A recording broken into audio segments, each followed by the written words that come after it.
جو نوجوان ہیں ان کی فل کوشش ہے کہ ہم ہندوستان کے ہیرو کی طرح بن جائیں، جیسا ان کا کیریئر ہے، جیسا ان کا کردار ہے، جیسے ان کا روب ہے، دبدبہ ہے، حالانکہ وہ سارا ڈرامہ ہے، فلموں میں دیکھتے ہیں ہمارے نوجوان مسلمان، اور وہ شاید وہ سمجھتے ہیں کہ وہاں پہ تو حقیقت ہے، حالانکہ ڈرامہ ہے سارا اور کچھ بھی نہیں ہے۔ اقبال نے بڑی دیر پہلے کہا تھا کہ یہ عظمت باطل دھوکہ ہے، یہ سطوت کافر کچھ بھی نہیں، مٹی کے کھلونے ہیں سارے، یہ کفر کا لشکر کچھ بھی نہیں۔ اللہ سے ڈرنے والوں کو طاقت سے ڈرانا مشکل ہے، ہو خوف خدا اگر دل میں، یہ کفر کا لشکر کچھ بھی نہیں۔ اقبال نے تو بڑی دیر پہلے کہا تھا کہ یہ عظمت باطل دھوکہ ہے، یہ دھوکہ ہی ہے سارا۔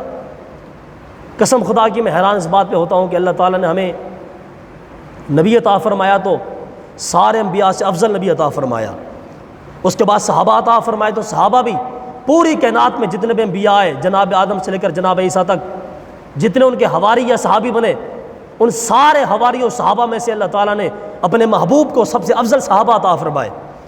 اس سے ہٹ کے آپ پڑھیں، انبیاء کی سیرت پڑھیں اور ان کے بچوں کی تذکرے پڑھیں، حضرت موسیٰ علیہ السلام، ہارون علیہ السلام، جناب آدم علیہ السلام، ان کے بچوں کے قصے موجود ہیں، لیکن جیسی اولاد اللہ تعالیٰ نے اپنے حبیب کو عطا فرمائی ہے حسن و حسین کی صورت میں، ویسی اولاد کسی نبی کی نہیں ہے۔ تو دکھ کی بات تو یہ ہے کہ جس قوم کے پاس، جس مسلمانوں کے پاس رسول پاک علیہ السلام جیسے لیڈر موجود ہو، جناب صدیق اکبر جیسی ذات موجود ہو، عمر بن خطاب، عثمان غنی، مولا کائنات، اور آ کے پھر آخر میں حضرت جناب غازی ممتاز قادری صاحب رحمۃ اللہ تعالیٰ علیہ، اللہ نے جن قوم مسلمانوں کو ایسے ایسے لیڈر عطا فرمائے ہوں، وہ قوم اگر اسلام کے احکام کے اوپر عمل نہ کرے، یہ بات سوچ کے میرا دل خون کے آنسو ہوتا ہے۔ وہ جو کبھی اقبال نے کہا تھا کہ فروغ مغربیاں خیرہ کر رہا ہے تجھے، ہو تیری نظر کا نگہباں صاحب معذاب۔ اقبال نے کہا تھا کہ یا اللہ آج مسلمان کی قوم کو انگریز نے برباد کر دیا ہے، برباد کر دیا ہے۔ اور کیسا برباد کیا انگریز نے؟ اقبال کہتے ہیں نہ حیدری فقر ہے نہ دولت عثمانی ہے، نہ حیدری فقر ہے نہ دولت عثمانی ہے، تم مسلمان ہو کیا یہ انداز مسلمانی ہے؟ دیکھیے غربت صحابہ کرام کے اوپر بھی تھی، ایسی بات نہیں کہ آج ہم پاکستان میں پریشان ہیں مہنگائی کی وجہ سے، غربت کی وجہ سے، غربت تھی صحابہ کرام پر تھی، آل اولاد رسول پر تھی، ہمارے بزرگان دین پر تھی۔ میں نے تو یہاں تک پڑھا کہ ایک دو بزرگ تھے مسجد میں سو رہے تھے اور مسجد کی کھڑکی اوپن تھی، کھڑکی نہیں تھی، ایک اور بزرگ وہاں سے گزرے تو انہوں نے دیکھا کہ یار دو بندے مسجد میں سو رہے ہیں اور ان کو سردی نے پریشان کیا ہوا ہے، تو وہ بزرگ جب وہاں سے گزرنے لگے، رات کی 2:30-3 کا ٹائم تھا، اب دو بندے مسجد میں سو رہے ہیں، ایک بزرگ وہاں سے گزر رہے ہیں اور کھڑکی بالکل کھلی ہوئی ہے، لگی نہیں ہے کھڑکی مسجد میں، اس کھڑکی کے ذریعے سے وہ اندر جا رہی ہے، ٹھنڈا سردی اندر جا رہی ہے، اور وہ جو دو بزرگ مسجد میں سوئے ہوئے تھے وہ بیچارے سکڑ کے سوئے ہوئے تھے سردی کی وجہ سے، ٹھنڈ کی وجہ سے۔ تو میں نے اس بزرگ کے بارے میں پڑھا جو وہاں سے گزر رہا تھا، اس نے پوری رات کھڑکی کے اندر کھڑا ہو کے اس نے ایسے کھڑکی کی طرح وہ وہاں پہ کھڑا رہا پوری رات، تاکہ ہمارے جو مسلمان بھائی سو رہے ہیں اندر ان کو سردی نہ لگے۔ آپ اندازہ کر سکتے ہیں کہ یہ کیسے حالات تھے مسلمانوں کے، یعنی پہننے کے لیے ایک چادر بھی نہیں تھی، اور مسلمان کی خیر خواہی کا جذبہ کتنا تھا، مسلمان کی امداد کتنی تھی۔ میں چونکہ آگے واقعات آپ کو بیان کروں گا عمر بن خطاب کے کہ انہوں نے زندگی کیسے گزاری ہے۔ جب نبی پاک علیہ السلام نے دعا فرمائی نا، یہ مشکات کی حدیث پاک بھی ہے، ترمذی کی حدیث پاک بھی ہے، اور بھی صحاح کی حدیثوں میں یہ حدیث پاک آئی ہے۔ نبی علیہ السلام نے دعا کی کہ یا اللہ دو بندے ہیں جن کو میں تیری بارگاہ میں پیش کر رہا ہوں، ایک ابو جہل ہے، ایک عمر بن خطاب ہے، ان دونوں میں سے ایک دے دے اسلام کی عزت کے لیے، اسلام کی عزت کے لیے ایک دے دے۔ تو اللہ تعالیٰ نے اپنے حبیب کی دعا کو قبول فرمایا، شام کو رسول پاک علیہ السلام نے دعا کی اور صبح کو عمر بن خطاب مصطفیٰ کے قدموں میں پڑا ہوا تھا۔ اللہ نے ایسی لاج رکھی میرے حبیب کی دعا کی۔ اللہ اللہ اللہ، اجابت نے جھک کے گلے سے لگایا، اعلیٰ حضرت کہتے ہیں اجابت نے جھک کے گلے سے لگایا، بڑھی جب ناز سے دعائے محمد۔ اعلیٰ حضرت فرماتے ہیں کہ جب میرے مصطفیٰ دعا کرتے ہیں نا تو خدا تعالیٰ محبت کے ساتھ اس کو قبول فرما لیتا ہے۔ نبی علیہ السلام نے دعا کی الہی دو بندے ہیں، عمر بن خطاب یا پھر یہ ہے کہ ابو جہل، ان میں سے ایک دے دے۔ حضرت عمر بن خطاب اس وقت، ابو جہل نے تازی شرط لگائی تھی کہ جڑا بندہ معاذ اللہ جا کے نبی علیہ السلام نے شہید کرے گا انہوں میں 100 اونٹ بھی دواں گا یا 100 اوقیہ چاندی سونا مکس کر کے دواں گا میں۔ بعض کتابوں میں سونا بھی آیا، خالص سونا دوں گا۔ اتفاق کی بات یہ ہے کہ 39 لوگ مسلمان ہو چکے تھے اور 40ویں یہ حضرت عمر بن خطاب آپ مسلمان ہوئے، اور ادھر سے ابو جہل نے شرط لگا دی کہ میں اس بندے نے 100 اٹھ بھی دواں گا تے نال سونا بھی دواں گا۔ وہاں سے ابو جہل نے شرط لگائی اور یہاں سے میرے مصطفیٰ نے دعا کر دی یا اللہ ایک دے دے۔ دیکھیں وہاں پہ دونوں پروگرام بنا رہے ہیں، ابو جہل بھی عمر بن خطاب بھی، چونکہ حضرت عمر حالت کفر میں تو اس وقت کلمہ نہیں پڑھا تھا۔ مجمع میں اعلان کیا ابو جہل نے کہ تواڈے چ ہے بھی دم خم کسے دے وچ، کوئی جا کے معاذ اللہ قتل کر سکتا ہے نبی علیہ السلام نو، جناب محمد نو۔ تو ابو جہل نے سب کے اوپر نگاہ ڈالی بھی کیڑے کیڑے جنے نے کعبہ شریف دے اندر، لیکن ابو جہل کی نگاہ کسے پاسے ٹکی نہیں، عمر بن خطاب دے جا کے نگاہ ٹک گئی۔ انہوں نے کہا عمر ایک کم تو ہی کر سکتا ہے۔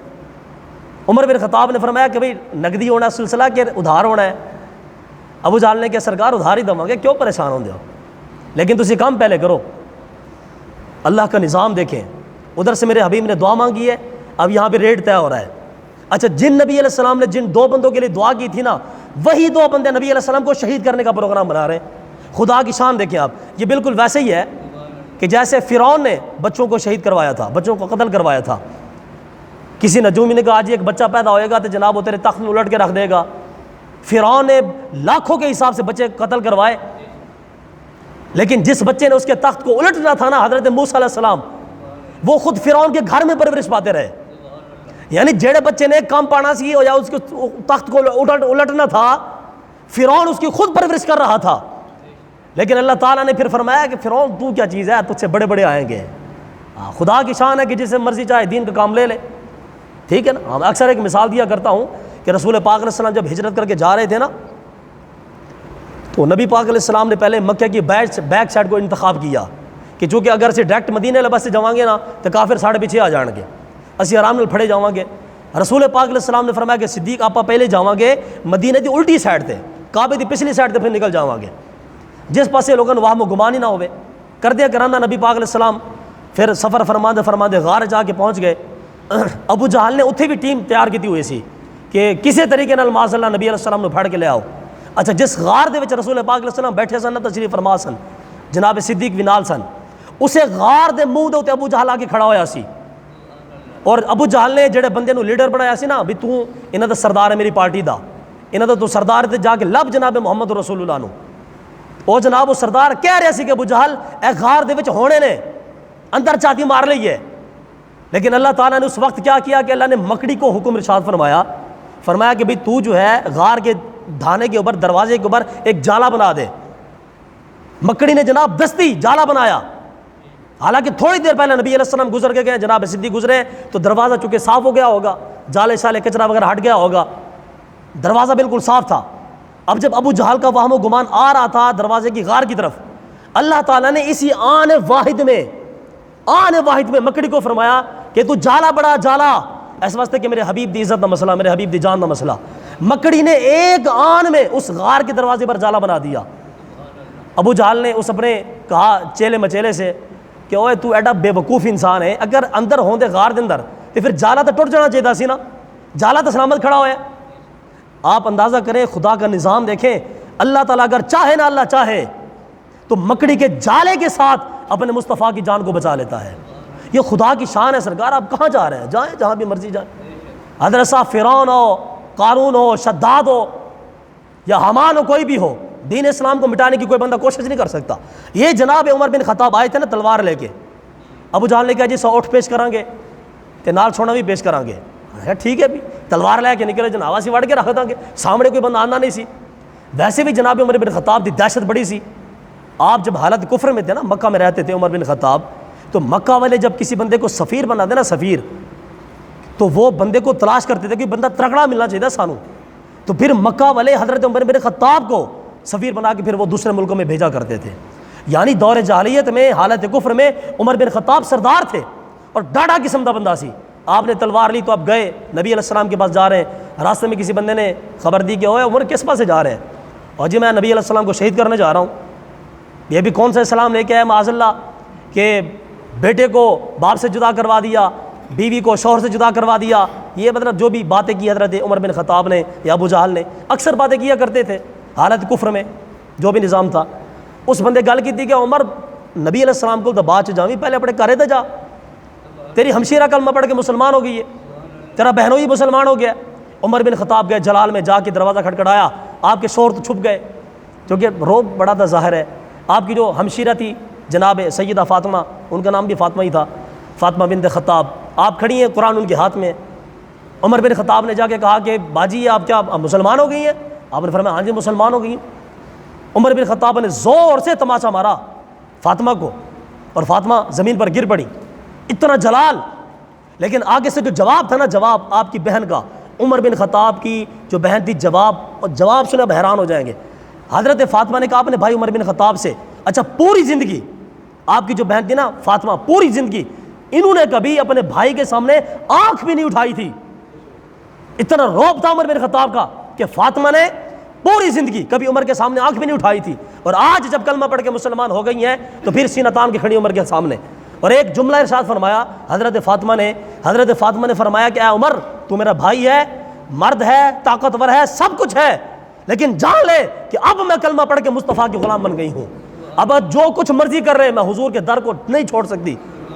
عمر بن خطاب نے سوچا کہ یار وہ میری بہن کہ جس نے پوری زندگی سر نہیں اٹھایا، ایسا روب، ایسا جواب، یہ کیسے ہو سکتا ہے؟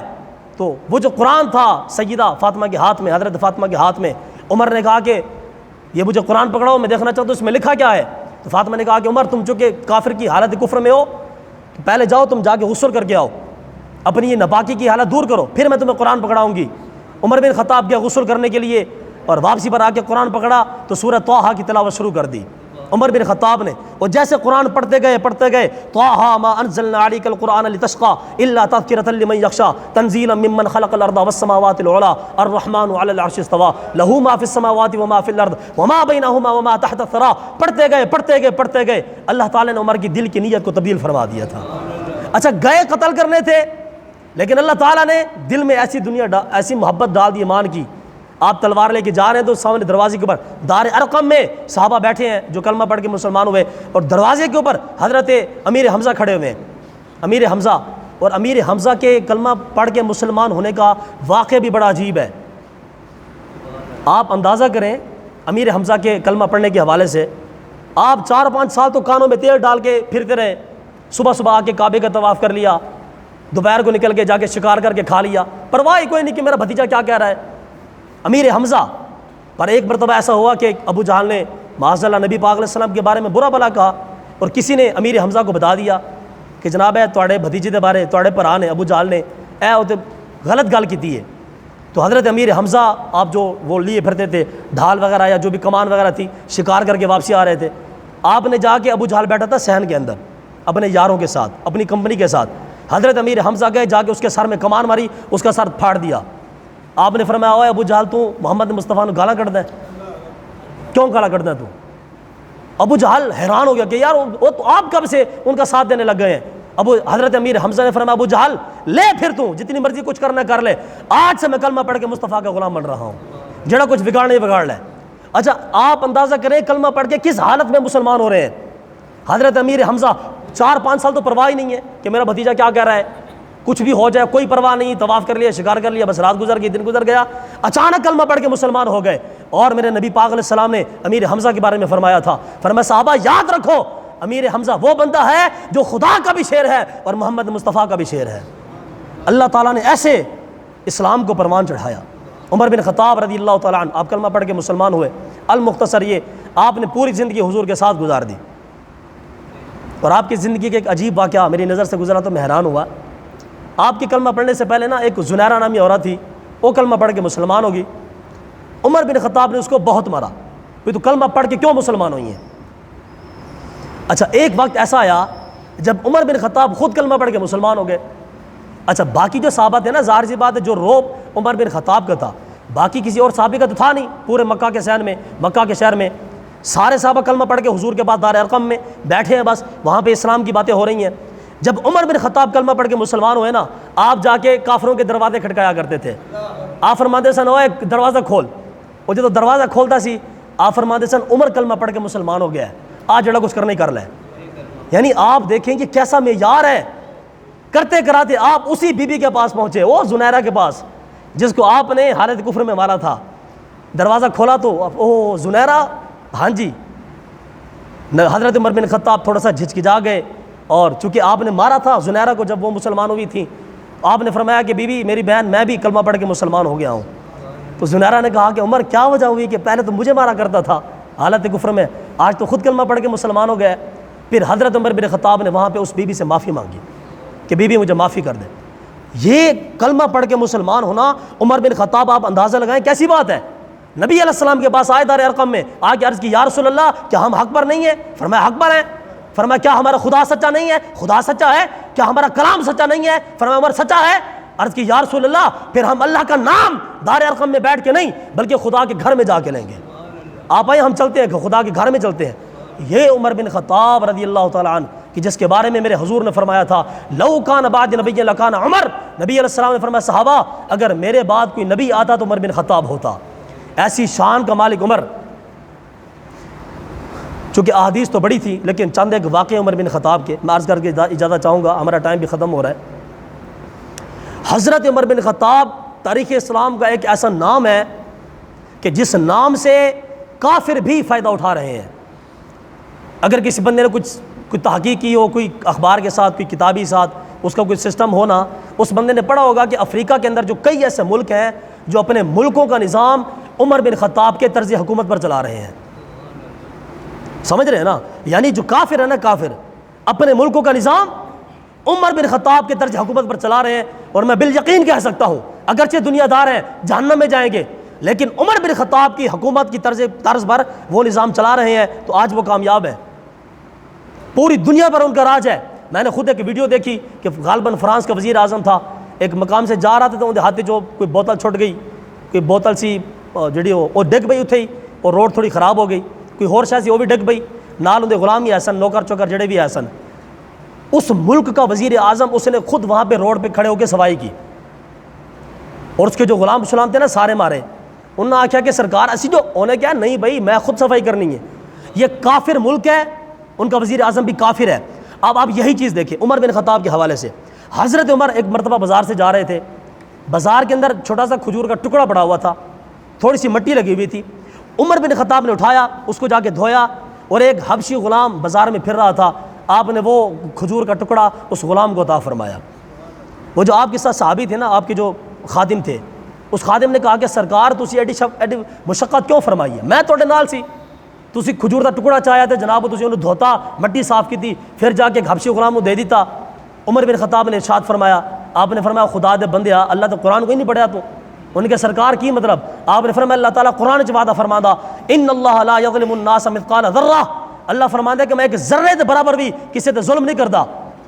آپ نے فرمایا خدا دے بندیا ذرے دی بڑی قیمت ہے خدا دے بارگاہ وچ۔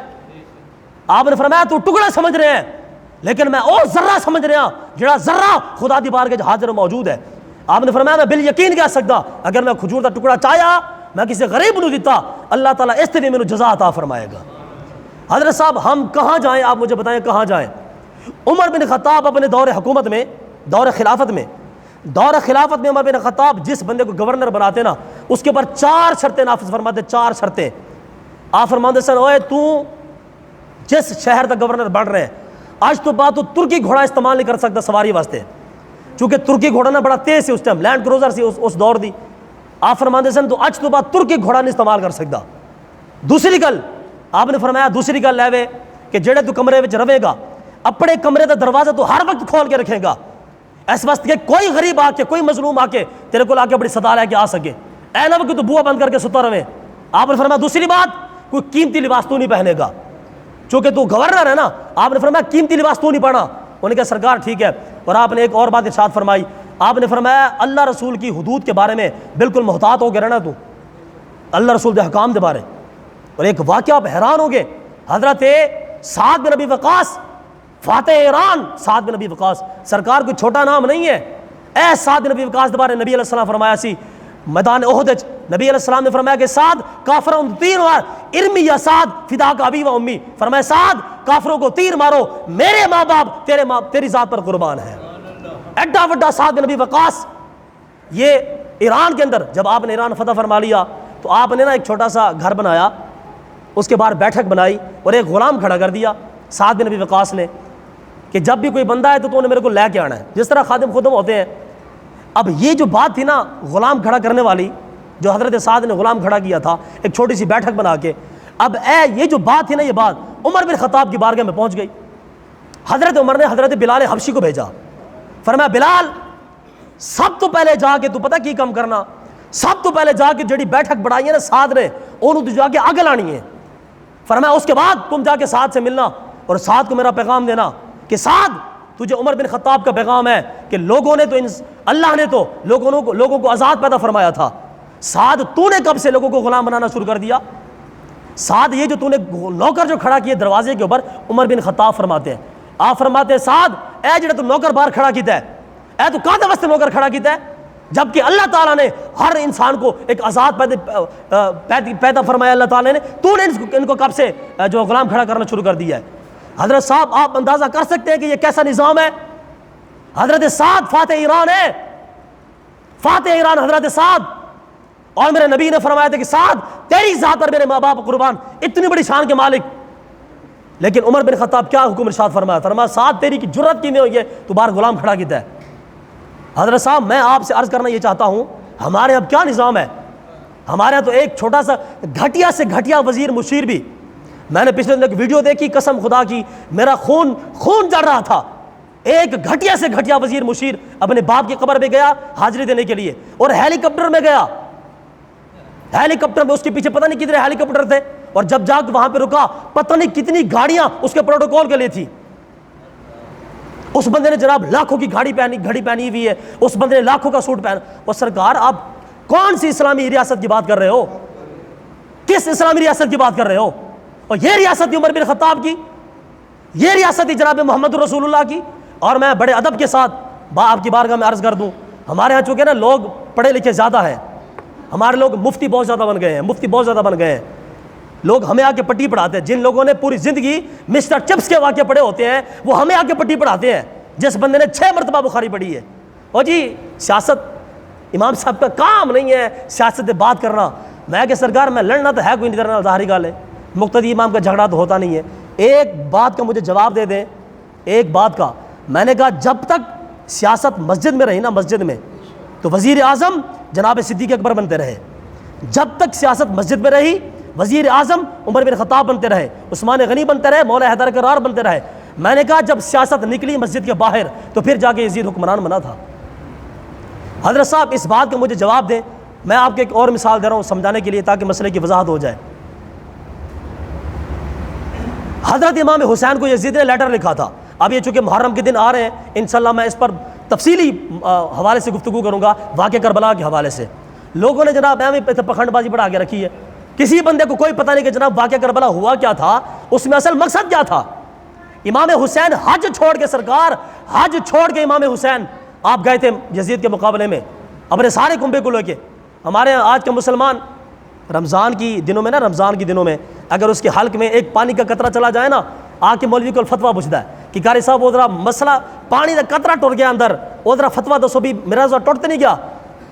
حالانکہ وہی بندہ جڑا ہوں نا، وہی بندہ اپنی بھن کا حق کھا کے بیٹھا ہوں، اس پاسے کوئی پرواہ نہیں ہے. پانی کا قطرہ چلا گیا ہو جی فتویٰ پیش کرو جی، اپنی بہن کا حق کھا کے بیٹھا ہے، ماں کا حق کھا کے بیٹھا ہے، باپ کا حق کھا کے بیٹھا ہے، کوئی پرواہ نہیں ہے. ہمارے یہاں سب یہی صورتحال ہے نا، اور یہی صورتحال ہے سرکار. یہ جو لوگ جاتے ہیں نا حج عمرہ کرنے کے لیے، تسی کدے لاؤ نا سروے کرو کدے تو تسی ویکھو کہ یار اس بندے تو کنے لوگ ناراض نے. حضرت صاحب تسی خود اسی تو اپنے احتساب کریے نا کہ ساڑھے کو پتہ نہیں کنے لوگ ناراض نے. اسی لوگ خود شرم دے مارے زمین گڑ جانا ہے کہ یار ساڑھے کو 4 بندے بھی راضی نہیں آگے، سمجھ رہے ہو نا. اور ہاں یہ ہے کہ جناب حج کر لیا، عمرہ کر لیا، ہم تو بالکل سکون سے بھائی اب تو 9 گناہ کریں گے، اللہ نے سارے معاف کر دیے، اب تو ہم پکے پکائے جنتی ہیں. امام حسین حج کو چھوڑ کے، ذوالحج شریف کا مہینہ تھا غالباً 6 ذوالحج شریف کو، 8 سے حج شروع ہونا تھا، آپ نے 6 کو مکہ مکرمہ چھوڑا، حج کا مہینہ چھوڑا. اور آپ کو پہلے یزید نے خط بھیجا تھا، اے حسین 10 کنے مدرسے پڑھانے، 10 کنے مسجدیں پڑھوا کے دوا، 10 تینوں کنے پیسے دی لوڑ ہے. امام حسین نے فرمایا ہوا تو میری قیمت لگا رہا ہے، قیمت لگا رہا ہے میری. امام حسین نے یزید کی ایک بات کو نہیں مانا. حضرت صاحب بڑی دردمانہ گفتگو ہے، قسم خدا کی میرا یہ درد ہے جو میں آپ کے سامنے پیش کر رہا ہوں. امام حسین جس مقصد کے لیے نکلے تھے، کیا آج ہمارے پاس وہ مقصد ہے؟ حضرت صاحب بالکل نہیں. اب کس بات کی, کہاں کا مسلمان سرکار.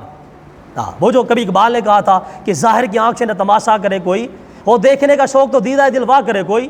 منصور کو ہوا گویا لب پیام موت, اب کیا کسی سے عشق کا دعویٰ کرے کوئی. میں انتہائی عشق ہوں تو انتہائی حسن ہے, کوئی دیکھے تجھے کہ مجھ کو تماشا کرے کوئی. اقبال کہندا جس بندے نو کسی نال محبت ہوندی ہے نا, وہ تو ان دے خلاف گل ہی نہیں سن سکتا. میں انتہائی عشق ہوں تو انتہائی حسن ہے, کوئی دیکھے تجھے کہ مجھ کو تماشا کرے کوئی. اقبال کہندا جس بندے ایمان ہوندا نا ایمان تے عشق ہوندا, اپنے محبوب دے بارے کدے گل نہیں سن سکتا. حضرت صاحب کہو جی قوم ہے, واقعہ کربلا پی کے بیٹھی ہے, 70 سال گزر گئے واقعہ کربلا سنتے ہوئے, لیکن جناب 19-20 کا فرق پیدا نہیں ہویا. 70 سال گزر گئے, عمر بن خطاب کی سیرت پڑھتے آیا اور چھوڑتے آیا, لیکن ہم لوگ اپنے حکمرانوں سے راضی ہیں. بالکل راضی ہیں سرکار, بالکل راضی ہیں. اگر ساڑی کسی بندے نہ لڑائی ہے تو اس بندے نہ لڑائی ہے جڑا بندہ حق گل بیان کرتا. او جناب میں حضرت صاحب کی رواں کل کی خبر ہے کہ جناب یہ جی 40 ارب روپے ایم این اے صاحب کو پیش کیے جا رہے ہیں جی, ایم این اے صاحب کو, کیونکہ وہ الیکشن لڑیں گے. حضرت صاحب میرا سوال یہ ہے کہ یہ 40 ارب روپے کہاں سے آئے ہیں؟ یہ ہمارا غریبوں کا خون ہے. اور مینوں پتا درد کیوں ہے, مینوں پتا کیوں درد ہے, قسم خدا دی, میں روٹی دی کوئی پرواہ نہیں, میں اللہ رسول دے ممبر تے بیٹھا.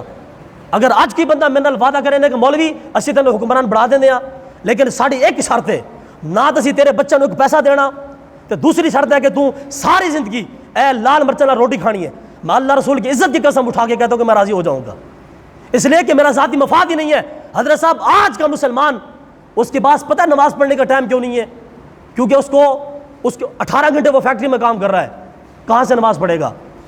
حضرت صاحب اس نظام باطل نے, ان ظالم حکمرانوں نے, وزیروں مشیروں نے, جن کے 18 لاکھ روپے کے کوٹ ہوتے ہیں, آئی ایم ایف کے پاس جاتے ہیں قرضہ لینے کے لیے, اور جناب 11 لاکھ کی گھڑی پائی ہوتی ہے, 11 لاکھ کا کوٹ پایا ہوتا ہے, 8 لاکھ کی جتی پائی ہوتی ہے, تے گئے ہوندے نے پیسے لین واسطے ادھار دے. آئی ایم ایف ہی پریشان ہوتے کہ یار میرے دین واسطے آئے نے کہ لین واسطے آئے نے. حضرت صاحب اس نظام نے آج نوجوان سے صلاح الدین ایوبی کا جذبہ چھین لیا ہے. حضرت صاحب اس گندے نظام نے آج نوجوان سے خدا کی معرفت کو چھین لیا ہے. آج اس نظام نے ایک نوجوان سے خالد بن ولید کے جذبے کو چھین لیا ہے. حضرت صاحب جس نوجوان کی روٹی پوری نہیں ہے, انہیں کی جا کے خدا دی بارگاہ نماز پڑھنی ہے, انہیں کہنا مولوی میرے بچے کی گل کر, میرے بچے بھوکے بیٹھے ہوئے ہیں, کہڑے قرآن دی کہڑی حدیث دی گل کرتا.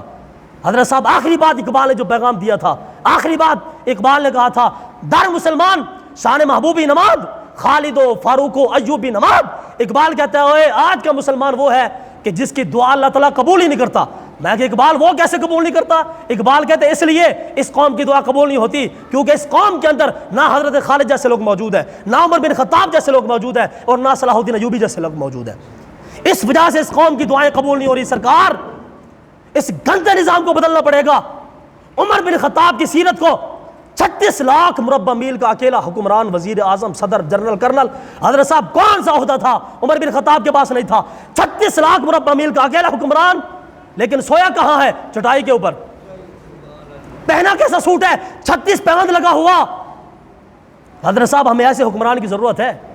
ایسا حکمران جب آئے گا تو ہمارے مسلمان بالکل حشاش بشاش ہو جائیں گے. وہ اللہ تعالیٰ ایڈی سوڑی زمین دی پاکستان دی یار, اے جناب تسی اج مٹی بھی سٹو نا اللہ تعالیٰ فصل پیدا فرما دیندا. ایڈی سونی جناب ساڑے کول, پھر بھی تسی غریب جناب انگریز کو جا رہے ہو. اس لیے مہربانی فرمائیں. مجھے تو دکھ تو اس بات کا ہے, سب سے بڑا دکھ اس بات کا ہے کہ آج ہمارے نوجوان کو پریشانی نہیں ہے, یعنی نوجوان کو ٹینشن نہیں ہے, ہر کسی سے راضی ہے وہ, ہر کسی سے. وہ جی ساڑا کم میں نظام میں تبدیل کرنا, ساڑا کم میں نظام میں تبدیل کرنا. اور میں کہ خدا دے بندیا, اللہ تعالیٰ نے پانی تو فرعون مروا دیتا سی, پانی نال اللہ تعالیٰ نے فرعون مار دیتا سی. میں کہ اگر پانی بھی جو پانے چاہے نا تو فرعون ورگے بندے لمیا پا کے رکھ دیندا ہے. اور میں کہ تو اشرف المخلوقات کادے واسطے بنے ہیں کہ ہفتے میں تو 36 ڈشاں کھاویں, اس واسطے تو اشرف المخلوقات بنے ہیں.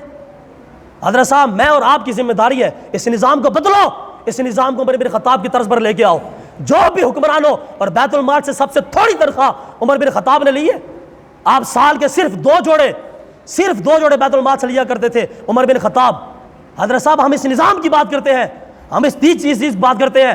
ابھی چند دن پہلے جو قرآن مجید کو آگ لگائی سویڈن کے اندر, اس طرف سے آئی ایم ایف نے پاکستان کو قرضہ دے دیا تھا.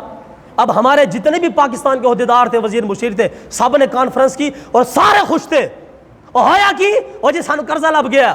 اور میں کہ ظالم دے بچیا اتنے قرآن نو اگ لا دیتی, تینوں دی کوئی بھی پرواہ نہیں ہے. تینوں صرف اس چیز کی خوشی ہے کہ جناب میرے قرضہ مل گیا. حضرت صاحب جس بندے دے بچیاں دا مہینے دا خرچہ 18 لاکھ روپے ہوئے نا, وہ بندہ کدے 18,000 مزدور دی تنخواہ نہیں سمجھ سکتا. سمجھ رہے ہو نا, جہے بندے اتنے آتے ہیں نا انہوں نے پہلے سال دے خرچے پتہ نہیں کنے ارباں کروڑ روپے ہوندے نے, انہوں نے کی پتا کہ جناب جڑا مزدور 20,000 روپے کما رہا اندر اتنے کی بیت رہی ہے. آج اگر ہم لوگ میں بذات خود میں آپ کی بات بتا رہا ہوں, اپنی بات بتا رہا ہوں, آج میں اپنی ماں کا بھی نافرمان ہوں, اپنے باپ کا بھی نافرمان ہوں, بڑے بھائی کا میں حق نہیں ادا کر سکتا, رشتہ داروں کا نافرمان ہوں. پتہ وجہ کی ہے, میرے کو پیسہ نہیں ہے. حضرت صاحب اگر پیسہ ہوگا نا سارے راضی ہیں. ماں کی خدمت میں کیسے کروں, اماں کو شوگر ہے, میں کہاں سے لوں, میرے پاس پیسے نہیں ہیں. اور میرے پیسے کون کھا رہے ہیں, یہ ظالم حکمران کھا رہے ہیں, یہ جنرل, یہ کرنل, یہ بیوروکریٹس, یہ ایسے حرام خور اور دلال ہیں کہ جو اس قوم کو لوٹ لوٹ کے کھا گئے پھر بھی ان کے پیٹ نہیں بھرتے. حضرت صاحب اس نظام کو اگر بدلنا پڑے گا تو ہمیں خود ہی بدلنا پڑے گا. آپ یہ مت سمجھے کہ جناب آسمان سے تبدیلی آئے گی تو نظام تبدیل ہو جائے گا. اس لیے مہربانی فرمائیں عمر بن خطاب کی سیرت کو خود پڑھیں, عمر بن خطاب کی سیرت کو سمجھیں. لیکن سب سے بڑی بات یہ, اس عمر بن خطاب کے نظام کو اس پاکستان میں لاگو کرنے کی کوشش کریں. آپ پھر جا کے جناب صحابہ کرام کو بھی ماننے والے ہوں گے, خدا کے نظام کو بھی ماننے والے ہوں گے, اللہ کے رسول کو بھی ماننے والے ہوں گے. اگر آپ کے کام یزید جیسے ہیں اور آپ عزت حسین جیسی چاہتے ہیں تو یہ کبھی نہیں ہو سکتا. حضرت صاحب راستے صرف دو ہی ہیں, یا تو یزید کا راستہ ہے یا حسین کا راستہ ہے, یا شیطان کا راستہ ہے یا رحمان کا راستہ ہے. آج کوئی مسلمان دعوے کے ساتھ نہیں کہہ سکتا کہ میں نے اپنی 60 سالہ زندگی میں 1 گھنٹہ بھی اللہ رسول کے دین کے مطابق گزارا ہے. 60 سال کا بندہ 1 گھنٹے دعویٰ نہیں کر سکتا میں اللہ رسول کے دین کے مطابق گزارا ہے. حضرت صاحب آپ کیا چاہتے ہیں کہ صلاح الدین ایوبی ورگا حکمران سمان تو ٹپے گا؟ اور نہیں سرکار, سانو خود پیدا کرنا پڑا صلاح الدین ایوبی, سانو خود نظام تبدیل کرنا پڑا ہونا. اس واسطے خدا دا واسطہ جڑے میرے نوجوان بھائی بیٹھے ہو, اس نظام نو تبدیل کرو. نظام نو جڑے میرے ماسٹر حضرات بیٹھے نے, کئی میرے بھائی نے, نمازی نے, وہ خدا دے بندے ہو سکولوں میں اپنے ایسے بچے کی تربیت کرو کہ بچہ کدے نظام باطل نو قبول نہ کرے. اج سارا نوجوان نظام باطل نو قبول کر کے بیٹھا, اس واسطے ساری بربادی ہے. تو جو ہیڈ ماسٹر صاحب ہیں, نوجوان ہیں, خدا کا واسطہ اس ملک پاکستان میں عمر بن خطاب جیسے نظام کو لے کے آئے. اللہ تعالی ہم سب کی اس آرزو کو پورا فرمائے, اور اللہ تعالی ہمیں اس ملک پاکستان کے نظام کو عمر بن خطاب کے اصول کے مطابق چلانے کی توفیق عطا فرمائے. وما علیہ الا البلاغ المبین.